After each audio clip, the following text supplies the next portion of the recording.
Nasi goreng Tom Yum boleh tanya. Sejak Superman dan Spiderman tunjuk produk set foto, set video secara besar, dah macam marketing ni semua, adakah ini akan jadi norma baru filem superhero dan ia benda baik ke?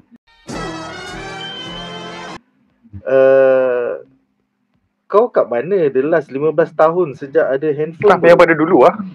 Yang dulu macam jadi. kau tak pernah tengok set foto atau set video ke bro? Pelik je.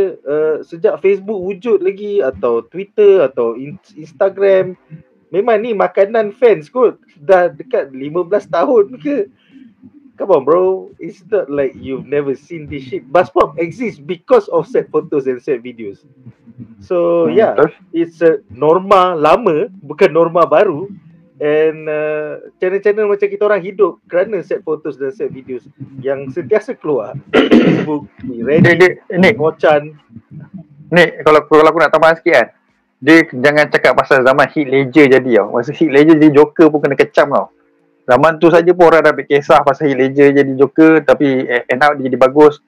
Bukan zaman tu je, rupanya zaman Michael Keaton jadi Batman pun zaman 89 tu pun dah kena kecam tau.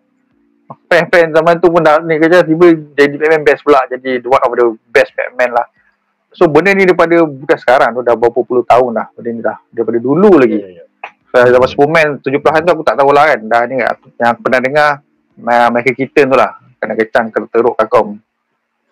Ya, tapi ya, set photos and set videos is a thing. And sekarang that's why kalau kau tengok hari Isnin ke hari Ahad lepas, Sony Pictures buat day one video. Pasal diorang nak menjaga kualiti. That's why diorang tunjuk teaser untuk suit tu. Pasal diorang tak nak tengok. The first time korang nampak ialah versi paparazzi. Dari paparazzi, daripada fan, diorang keluarkan the official version. So yang day one tu pun sekarang diorang officially cover. So it's not I think James Gunn buat macam tu. So it's a new norm. Aku ada tambahan lah tapi silakan. Tapi to be fair kan, walaupun benda ni macam Nick cakap lah dah lama macam tunjuk behind the scene pun semua ni kan, tapi pun tak dapat dinafikan juga sebenarnya movie Spider-Man ni aku rasa dapat that extra attention pasal the level of which dia tunjuk behind the scenes tu. Sebab kalau macam dulu kita je nampak macam ambil contoh filem Deadpool lah kan, dia tunjuk sikit, kat belakang tu ada logo 20th Century Fox kan, tu macam save betul ke, macam dia nampak sikit macam tu je. Tapi yang ni dia just tunjuk full suit, tu dia dengan suit tu boleh duk high-five fan pula, ambil gambar dengan penonton kat tepi guardrail.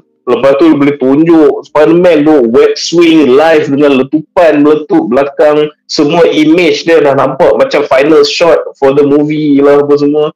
So dia macam yes, benda behind the scenes ni dah banyak dah lama jadi marketing trend, marketing tool so to speak kan. Tapi aku rasa untuk Spider-Man punya movie ni, walaupun dia bukan benda baru, tapi level dia ialah pada tahap berbeza. The sheer level of benda yang macam dia orang reveal and the quality of benda dia orang reveal tu sampai ke tahap macam earlier today dia compile video-video yang nampak live tu kan, dia just jadikan teaser tau, which honestly aku tak ingat mana-mana movie sebelum ni actually gunakan this behind the scenes footage dia buat into an actual official teaser, because it was that good tau untuk set Spider-Man ni. So aku rasa tu lah dia macam bukan pada kekerapan orang buat benda ni, tapi it's just that this time for this Spider-Man movie lain macam lah. Macam kita pun we're impressed lah tengok. Padahal dah banyak dah macam movie tunjuk behind the scenes kan, tapi untuk Spider-Man ni kita macam wish, the hell, macam yang ni pun web swing pun pakai practical, what, it looks so good.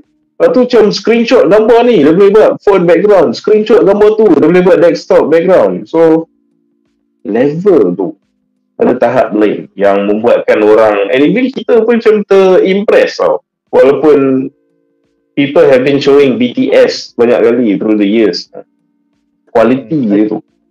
I think faktor yang membuatkan dia lain kali ni adalah satu, Spider-Man ialah watak top 3 paling popular di dunia.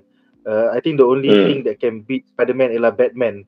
So dia memang top 3 character. So that's why orang lebih nak tengok ni. Nak tengok dia orang pergi set. Kalau aku kat Glasgow pun, aku akan turun padang setiap hari dan aku akan tunggu dengan phone aku nak shoot. And nombor 2 is because they close down 60 jalan di Glasgow daripada 2 hari bulan Ogos sampai 26 Ogos. That's 24 hari. So kalau kau kerja kat office, contohnya dekat Jalan Tun Perak, tiba-tiba dia ada shooting dekat Dataran Merdeka. Dari Jalan Tun Perak tu kau turun je Dataran Merdeka, ataupun daripada tingkat ke-15 of wherever you are, kau boleh nampak Dataran Merdeka, you'll be shooting it. So pasal they are not shooting on a green screen, they are not shooting in a studio, they are shooting in places where people work. That's why lagi banyak set foto dan set video. Pasal orang pergi kerja, tapi sebelah kanan kau, oi, dia tengah shooting. Ada Spider-Man. Ada Spider-Man. Bodoh kau tak pergi. Kau yang bodoh kau tak pergi. Betul. So yes, pasal faktor dia Spider-Man, pasal faktor dia tutup 60 jalan di Glasgow selama 24 hari, dan pasal faktor semua orang ada camera phone sekarang. It's kind of cool. Dan yang terakhir sekali, trailer daripada Sony tu, itu merupakan inside job ataupun kroni, pasal director dia adalah Harry Holland, adik kepada Tom Holland. So nampak sangat bagi macam job sikit. Tom nak kasih job dekat adik dia. Kau pegang handphone sikit, kau kita buat official teaser day 1. Lepas tu adik dia dapatlah bayaran daripada produksi. Macam tu lah. Itu teori palatau aku lah. Macam tu lah. Semoga terjawab soalan kau, nasi goreng tom yum. Dan jangan marah sekiranya aku tantrum tadi. Aku salah faham yang kau cakap official. Alright. Jangan marah ya. Masa je main-main. Sekiranya anda enjoy menonton video ini, jangan lupa untuk like, share dan subscribe kepada Buzzpop TV untuk lebih banyak video-video yang berkaitan dengan pop culture daripada komik, TV, filem, mainan dan juga banyak lagi. Majulah fandom untuk negara.